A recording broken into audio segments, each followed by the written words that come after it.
Hi, welcome back to my channel, or welcome to my channel if you're um, watching this for the first time. So I posted some demos of the recipes from the book we're going to talk about today on on a previous video. If you're interested in seeing how um, the recipe kind of matches up uh, with actual reality, because a lot of cookbooks, they say one thing, and as a lot of people who cook know, that recipes take a little tinkering with. So it isn't directly like, oh, I'm going to make this recipe word for word. It might take a couple or a few minutes. Oh, that makes any sense. It might take a couple tries before you actually get the recipe to your particular liking. So without further ado, we're going to talk a little bit about the book, in which it's going to be backwards, but it's called Prevent and Reverse Heart Disease Cookbook. So the author is Crile, I hope I pronounced that right, Esselstyn, and Jane Esselstyn. So, quick little background about the author is, I'm going to have to explain it in a very unfeminististic way, which there was no intention of relaying this information, but this way. So, Anne Esselstyn and Jane Esselstyn are related, or well, Anne Esselstyn is married to the Dr. Caldwell B. Esselstyn, who wrote the previous book in 2007 titled Prevent and Reverse Heart Disease.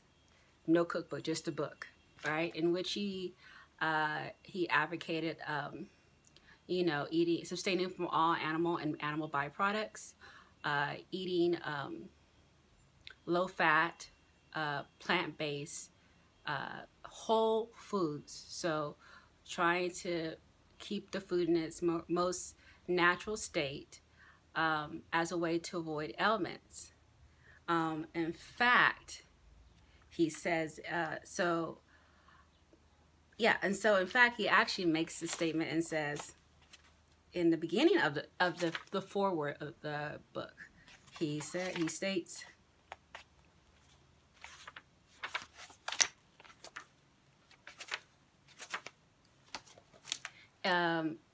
according to Esselstyn, from the forewords of the book, I published Prevent and Reverse Heart Disease.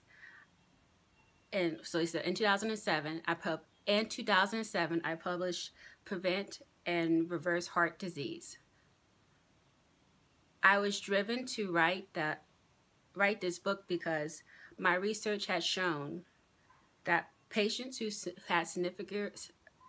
had significant coronary artery and coronary, because my research showed that patients who had significant coronary artery heart disease could halt and reverse their illness simply by avoiding any oil, meat, and dairy products, and eating whole food, plant-based nutrition. So it's just Esselstyn's philosophy to eat is kind of based on dire circumstances, as I said before. A lot of he's a little bit background about Dr. Esselstyn is that he was tenured at the Cleveland Clinic for for about 40 years, give or take. He relinquished his post in 2000, and he has been concerned with nutrition and not using nutrition, having preventative eating preventatively, Also, using nutrition as a way to cure and prevent, as opposed to the standard Western ideology or Western medicine viewpoint, and to treat the illness and not necessarily heal the body, heal the symptoms. So Esselstyn is associated with Forks Over Knives, which was like a big hit, uh, especially in the vegan sphere. It introduced a lot of people to the idea of, you know, eliminating, well, it didn't introduce, but it's just repackaged the idea of whole foods vegan nutrition as a way to combat illnesses and prevent them and even reverse them. Some claims that Esselstyn make has been challenged by fellow doctors and scientists.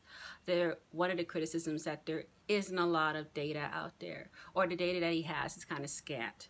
So, I mean, but the data he does have is if you watch Forks Over Knives, I won't get into it too much, but essentially he had patients whom they were on their last leg. They had a lot of blockage. I mean, some of them had like 100% blockage in one artery and 65-75% blockage in the other two. And so this was their last hope.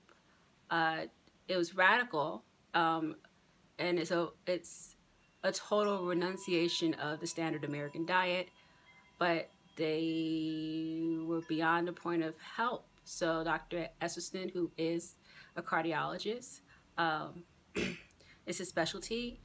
He was kind of blown away by the results he was getting back from putting people or his patients on a very strict but, you know, whole food plant-based diet that's low in fat. So that was a little bit about Dr. Esselstyn, sorry, to kind of like leeway into the actual two co-authors of this book. So Dr. Esselstyn, I will refer to him, Dr. Esselstyn, and it's referred to Esselstyn or maybe Jane Esselstyn. So Esselstyn just to be referenced to his wife. So his wife, and she's her own person, her own right. Anne Esselstyn is an educator. She has worked almost 30 years in education field. She attended Smith College and I think another college, but she got a master's in education. So she taught in the Cleveland area because her husband was at the Cleveland clinic. And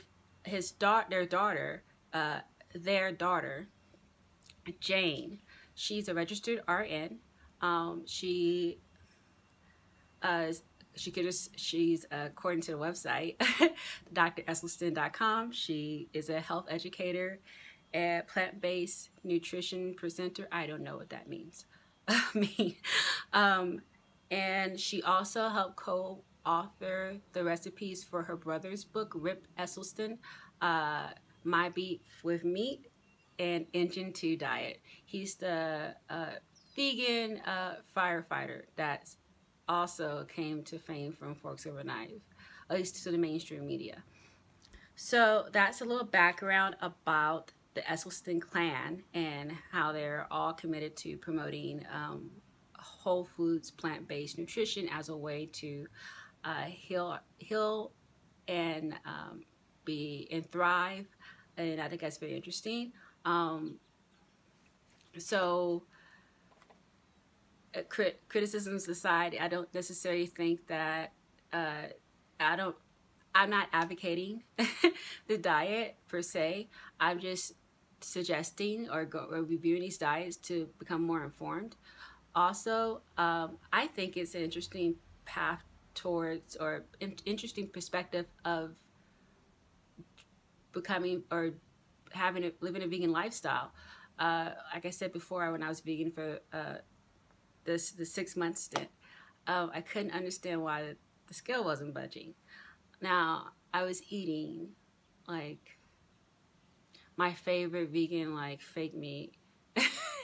It is still, it's so delicious, don't judge me.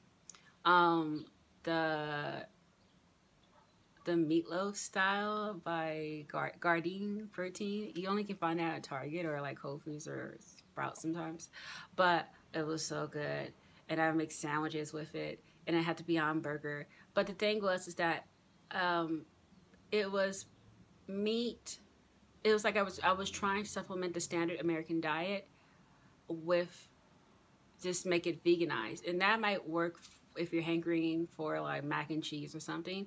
But the whole way in which we approach food is off. So it's not going into veganism with not really addressing the problem or the cause, which is eating processed foods, overuse of eating of faux meats, not really changing the perspective of eating and making the focal point the complete meal, as opposed to meat and potatoes, which is Brown Vegan in her podcast. She talks about that, and that was something that really resonated with me. Is, you know, if you're coming from a very, you know, carnivorous, omnivorous ideology or perspective, then it's hard to adjust sometimes. Although I do love sides, I've always loved vegetable sides, so it wasn't that crazy for me. However, there are some stumbling blocks, particularly with me with cheese. But vegan cheese has come a long way, and I've had some really, really good vegan cheeses before, so that were all natural and that were, you know, processed. They were made from cashews and nut cheeses.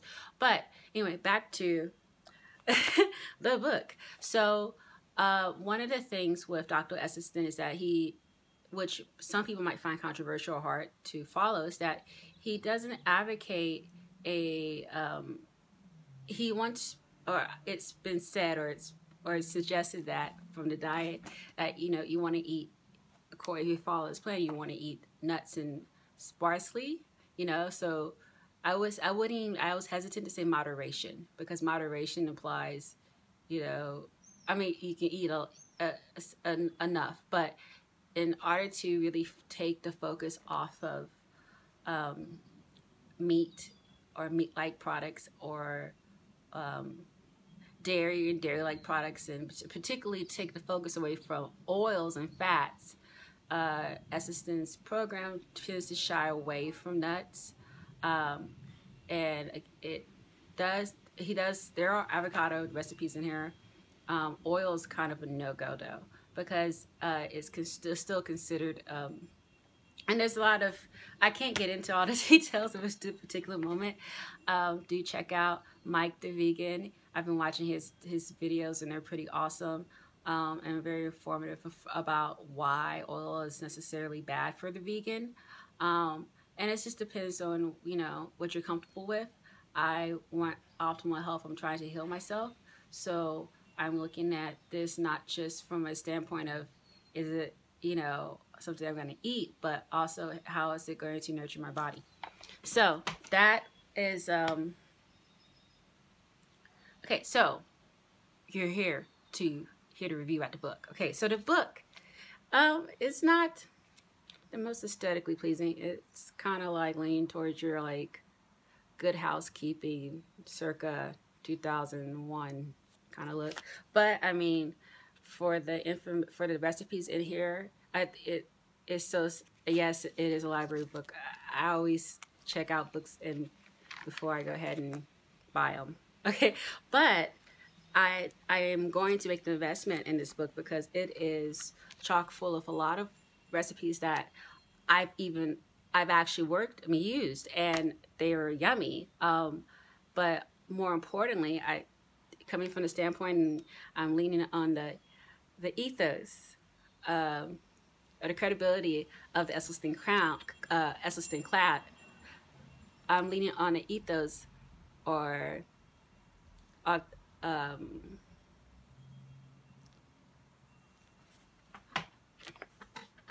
leaning on the ethos, or rather the credibility that Dr. Esselstyn and his family has accrued in the medical world.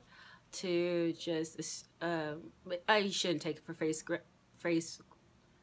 you know, to see if this is healthy or not. He has the study of people, you know, reversing coronary diseases. So hopefully it can help me. But then again, like I said, like the critics say that you diet alone sometimes is not necessarily the answer. However, I do feel maybe diet 90% of the time might do it. Okay, so back to the book.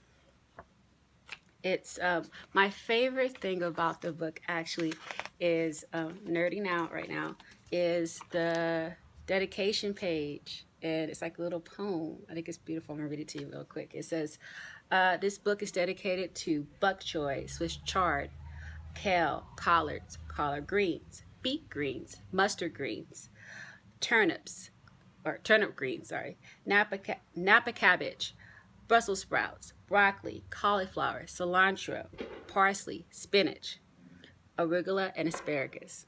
All right, and then, but most especially to Caldwell B. Esselstyn, Jr., MD, husband, father, and the voice behind it all.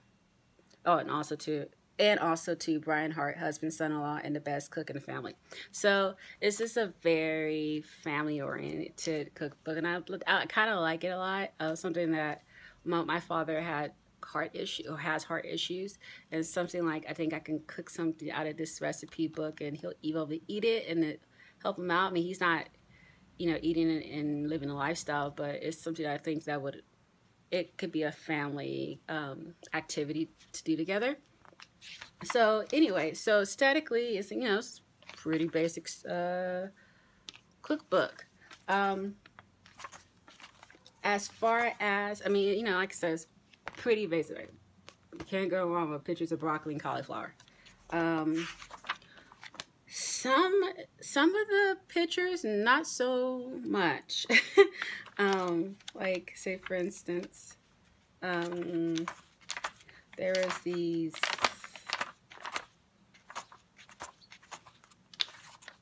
Yeah, this doesn't look as appetizing, but I bet it is delicious because it's kind of like a porridge. It's some savory, smoky oats. So I think of like Korean porridges and stuff. But this one is like more, you know, veggie filled and what have you. This one not so well. I think in theory, they thought it would look good, but it kind of looks like something a cat coughed up. But other than that, the recipes are really the stars of this book. Actually, like I said before, the video before, if you want to click on a link on down, I'll include it in this bio. I've cooked some of the recipes. The recipes I tried were the mango salsa, it was supposed to be shiitake mushrooms and onion gravy, but it became smothered mushrooms. The mashed potato, and so the garlicky mashed potatoes, and the hash. Yeah, so I think I might make something else, but that's about it.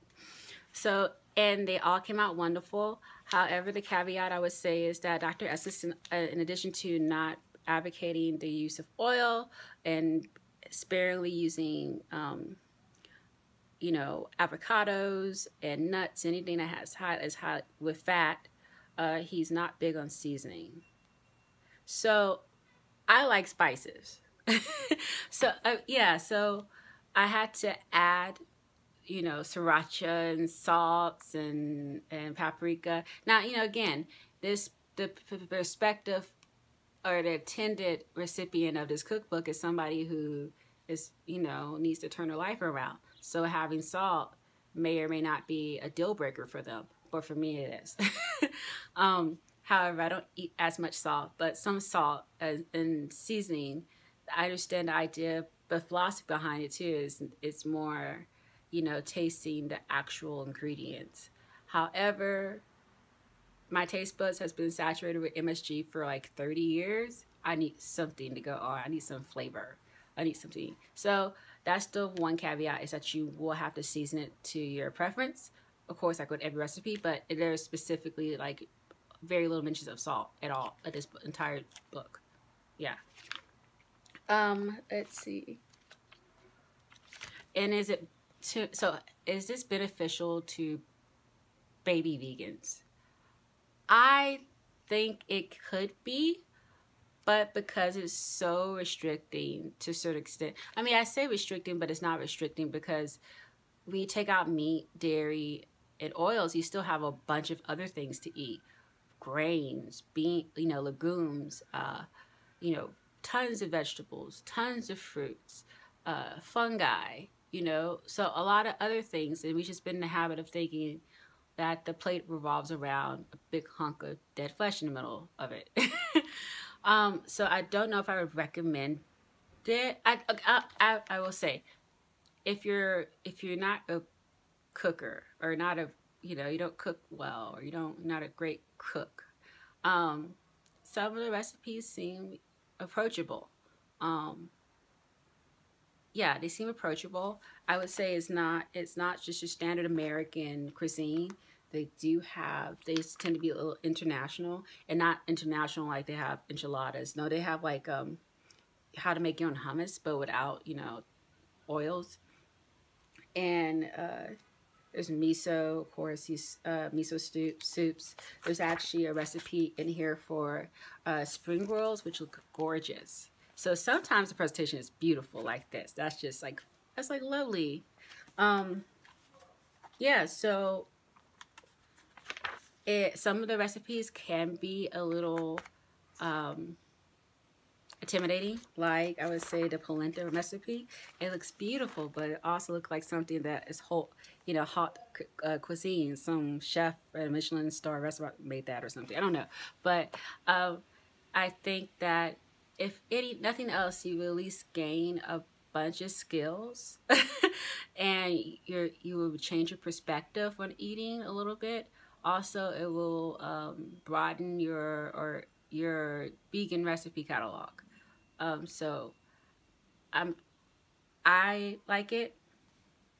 I don't know if it's going to be everyone's cup of tea, but if you're down for if you just want to get to the nitty gritty of whole food, plant-based nutrition, this sounds like a really good book. I mean, this was a really good book.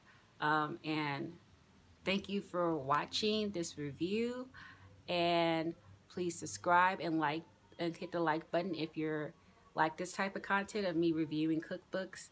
I plan on reviewing some more cookbooks. In fact, next cookbook and demos are going to be forks over knives, and then I'm probably I'm going to move on to raw cookbooks too as well, and just try to vary. And I'm also going to look into vegan cookbooks for international cuisines, so things like Ethiopian and whatnot. Like I said, if you like the content, please give me a thumbs up and subscribe.